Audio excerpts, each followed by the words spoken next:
Adolescence, 5 shocking police mistakes. The police were completely out of order in Adolescence. Here's 5 reasons why. I'm a solicitor who practices and teaches criminal law. So in this video, I'm highlighting 5 clear and shocking examples of police mistakes, police misconduct in episode 1 and 2 of Adolescence, the Channel 4's powerful fictionalized drama about a teenage boy, Jamie's arrest of M, the ripple effects on his family, and the broader issues of young boys being exposed to harmful content online, a theme I've explored in other videos.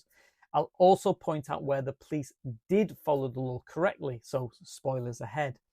Please feel free to comment and share your thoughts, and don't forget to subscribe and follow for more legal breakdowns. Police mistake 1, the over-the-top use of force. 8 armed police officers raided Jamie's home in the early hours to arrest him. Yes, he was accused of multiple stabbings, and yes, police may have had some intel, possible violent tendencies or searches of violent content online, at home or at school. But here's the other side. Jamie is 13 years old.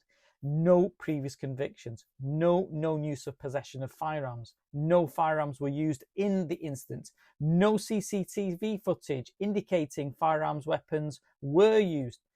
Under Section 117 of PACE, Police and Criminal Evidence Act, police can use reasonable force to gain entry and arrest a suspect. But this raid, way over the top. Even in high-profile M cases like Lucy Letby or T cases I've worked on, there has never been this level of armed response. But feel free to comment if I've missed something or you have another perspective. Here's what the police did get right. They used a search warrant to enter and seize Jamie's clothing with the aim of linking him, Jamie, to the victim via DNA or CCTV footage. They searched for the M weapon, essential for both public safety and identifying possible other perpetrators and accomplices. The arresting officer properly cautioned Jamie and warned him not to discuss this case en route to the police station. And the family's distress during the police raid was portrayed realistically. Police mistake 2, inappropriate adult. Jamie's father, played by the excellent Stephen Graham, should never in a million years have been allowed to act as the appropriate adult for Jamie by the police. According to PACE, Code C states the role of an appropriate adult is to safeguard the rights, entitlements and welfare of juvenile 17 and younger, to support, advise, assist them, observe whether the police are acting properly, assist them to communicate with the police and help them understand their rights. A parent and carer can be an appropriate adult, and in many cases they are. But as Code C also says, a person, including a parent or guardian, should not be an appropriate adult if they are suspected of involvement in the offence, the victim, a witness involved in the investigation, received admissions prior to attending to act as the appropriate adult. In Adolescence, Jamie's father was not, in my opinion, a suitable candidate to be an appropriate adult. Jamie's father was potentially a key witness. He may know when Jamie left or came home, what Jamie was doing or what he was told he was doing, what Jamie was wearing before and after the incident.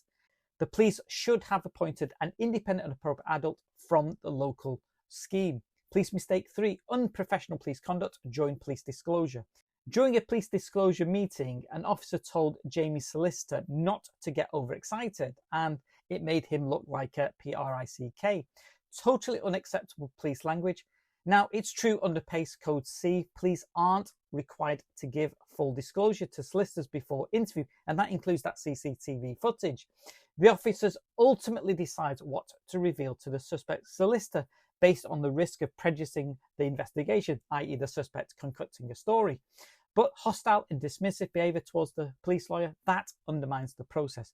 Poor disclosure often leads lawyers to advise clients to go no comment or just to remain silent, especially in serious cases like M cases. Police mistake 4, strip search breach. Too many people, including Jamie's lawyers, were present during Jamie's strip search. Here's what the law Code C Annex L says. A minimum of 2 people must be present, excluding the detainee. An appropriate adult must be present if the person is a juvenile or vulnerable. and a solicitor is not required to be present, especially if the appropriate adult is present, and in this case, their presence may have breached PACE. Jamie's father, as his appropriate adult, was correctly present, but the rest unnecessary and unlawful. What didn't also make sense to me in episode 2, the 2 investigating officers went to Jamie's school prior to charging Jamie with M, as he was still at the police station, to ask why the suspect Jamie did it and where the M weapon was. Motive of the offender is generally irrelevant except in T cases, and locating the M weapon isn't essential either to decide whether to charge Jamie with M. Legally, neither of these is necessary to charge someone with M. Let me just explain this one further. The actus reus, or guilty conduct of M, is the unlawful K of another human being. In this case, the female pupil. The mens rea, or the guilty mind of M, is the intention to K or to cause GBH. Jamie's intention to K the victim can easily be established from the CCTV footage. The targeting of the victim, the use of a knife, the multiple times the knife was used. Clearly, Jamie was not acting in self-defense. And as for motive, any law student will tell you is irrelevant in general to M cases, save for T cases where motive is relevant. The use or threat is made for the purpose of advancing a political, religious, racial, or ideological cause. The police can still link any T connection to an M offence if there is one after charge of M if such information about Jamie's motive is found. Remember the Dale Cregan case where the gun was recovered some years later? If they had enough evidence to charge, then attending Jamie's school to ask questions to pupils was completely irrelevant. Police mistake 5. Improper interrogation of Jamie's friend. In episode 2, a detective questioned Jamie's friend, a clear breach of Code C. Police code defines an interview is the questioning of a person regarding their involvement or suspected involvement in a criminal offence or offences, which under paragraph 10.1 must be carried out under caution. Instead, this officer chased and grabbed Jamie's friend, repeatedly asked loaded questions. Did you help him get the knife? Used pressure and threats, elicited a confession. It was my knife. I thought he would just scare her. This type of street interrogation amounts to an uncautioned interview and could lead to any statement, significant statement, being excluded at trial. Here's my final thoughts. Listen, it was a powerful series using artistic license to make a really important point about the use of digital devices which are exposing young teenagers to harmful content online, or just basically being a massive distraction in school or at home.